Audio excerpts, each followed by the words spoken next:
Nashik corporate जिहाद प्रकरणात आरोपींच्या जामीन अर्जावर उद्या सुनावणी होणार आहे। आरोपींच्या वकिलांकडून कोर्टात बाजू मांडली जाणार आहे। उद्या कोर्टाकडून आरोपींच्या जामीन अर्जावर निकाल येण्याची शक्यता आहे। या संदर्भात तपास चालू आहे। पुणे ग्रामीण पोलीस अधीक्षक स्वतः जातीने लक्ष घालून तपास करीत आहेत। याच्यात बऱ्यापैकी तपास पूर्ण झाला आहे।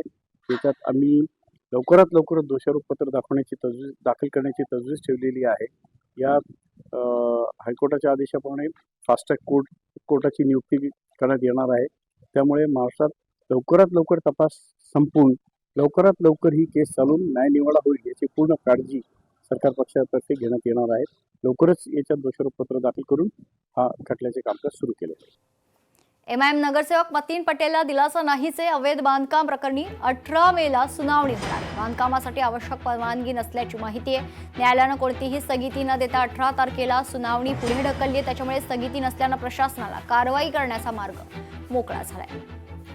आता सुट्टीच्या न्यायालयासमोर सध्याचे जे नगरसेवक आहेत मतीन यांनी जे अवैध बांधकाम करून बिल्डिंग उभा केलेले आहेत त्याबद्दल महानगरपालिकेने त्यांना 260 कलमाखाली महानगरपालिका कायद्याच्या 260 कलमाखाली नोटीस दिली होती आणि त्या नोटीसला त्यांनी उच्च न्यायालयामध्ये आव्हान दिलं।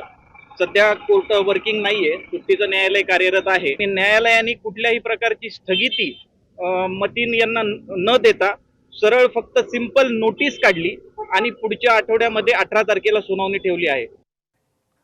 कल्याणमध्ये भोंदूबाबाकडून अल्पवयीन मुलीचा विनयभंग करण्यात आलाय। पूजा पाठ करण्याच्या बहाण्यानं विनयभंग केल्याची माहिती आहे। भोंदूबाबा शाहिद शेखला पोलिसांनी अटक केली।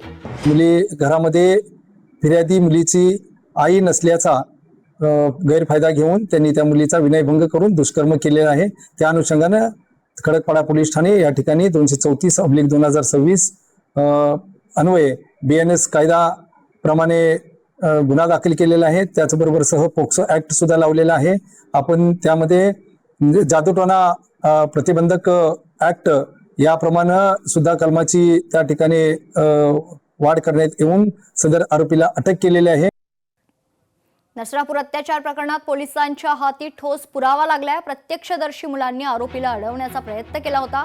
नराधमानं मुलांवर दगड भिरकावून पळवून लावलं। सीसीटीव्ही कॅमेऱ्यात सर्व चित्रित झालेलं आहे। प्रत्यक्षदर्शी मुलांची ई साक्षही नोंदवण्यात आली। लोकशाही मराठी ऐका, पहा, जागरूक रहा।